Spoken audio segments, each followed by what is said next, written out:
জানিয়ে দেব আজকের বাংলা সংবাদ। শুরুতেই সংবাদ শিরোনাম। যেখানে পাবে সোজা গুলি করবে শেখ হাসিনা তাপসের কল রেকর্ড ফাঁস, থাকছে প্রতিবেদনে। গোপালগঞ্জের আইন শৃঙ্খলা রক্ষাকারী বাহিনী ভালো ভূমিকা পালন করেছে, আসিফ মাহমুদ, থাকছে প্রতিবেদনে। শেখ হাসিনা নিজেকে দানব রূপে পরিণত করেছে, আমির খুশবু, থাকছে প্রতিবেদনে।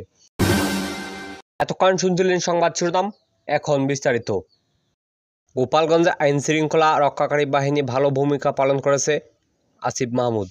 যুব ও ক্রীড়া মন্ত্রণালয়ের উপদেষ্টা আসিফ মাহমুদ সজীব ভুঁইয়া বলেছেন, তিনি যতটুকু দেখেছেন গোপালগঞ্জে আইন শৃঙ্খলা রক্ষাকারী বাহিনী ভালো ভূমিকা পালন করেছে। তারা সফলভাবে সেখান থেকে প্রত্যেককে নিরাপদে ফিরিয়ে আনতে পেরেছে। যারা এ ঘটনা ঘটিয়েছে, অস্ত্র হামলা করেছে, স্বরাষ্ট্র মন্ত্রণালয়ের নেতৃত্বে তাদের গ্রেপ্তার করা হবে বলে তিনি আশা করছেন। বৃহস্পতিবার রাজধানীর আগারগাঁও বাংলাদেশের বিনিয়োগ উত্তোলন কর্তনে বিডা ও জাতীয় উন্নয়ন কর্মসূচি UNDP যৌথ আয়োজনে যুব উদ্যোক্তা বিনিয়োগ নীতি ও ইকোসিস্টেম শীঘ্রই কর্মশালা শেষে সাংবাদিকদের প্রশ্নের জবাবে এসব কথা বলেন আসিফ মাহমুদ ভুঁইয়া।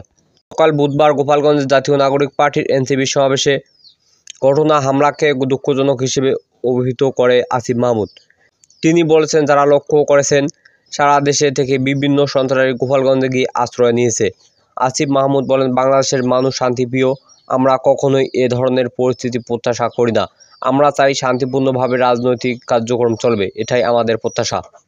আওয়ামী লীগের নৌকার প্রতীক রাখা নিয়ে তিনি সাংবাদিকদের প্রশ্নের স্থানীয় সরকার পল্লী উন্নয়ন ও সমবায় মন্ত্রণালয়ের উপদেষ্টা আসিফ মাহমুদ বলেন, এটা দুঃখজনক। জুলাই ও গণঅভ্যুত্থানের পর আমরা এই জুলাই মাসে এসে নৌকার প্রতীক থাকবে কি না থাকবে এটা নিয়ে কথা উঠেছে।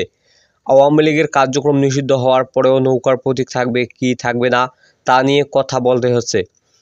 আসিফ মাহমুদ বলেছেন, নির্বাচন কমিশন একটি সাংবিধানিক প্রতিষ্ঠান। তিনি শুধু সরকারের অংশ হিসেবে না, বাংলাদেশের একজন নাগরিক হিসেবে মনে করেন নির্বাচন কমিশন এটা পুনর্বিবেচনা করবে। জুলাইয়ে যারা জীবন দিয়েছে, তাদের হত্যা করা হয়েছে, তাদের জায়গা থেকে একটা অনিশ্চয় প্রসঙ্গ।